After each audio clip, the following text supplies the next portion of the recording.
دابا جميع المواطنين المغاربه عبر واحد 26 مرسوم اليوم كلهم يستفيدون من التغطيه الصحيه بما فيها الناس اللي كانوا في الرماد.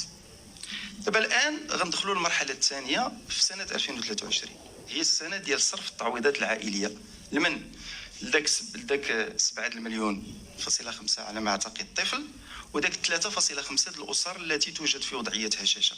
ولكن واش عندنا المعطيات باش نعرفوا هاد الناس هادو؟ واش تعملات شي خدمه باش نعرفوا شكون هما الناس اللي فعلا في وضعيه هشاشه وفي وضعيه فقر ويحتاجون الى هذا؟ ما تعملش.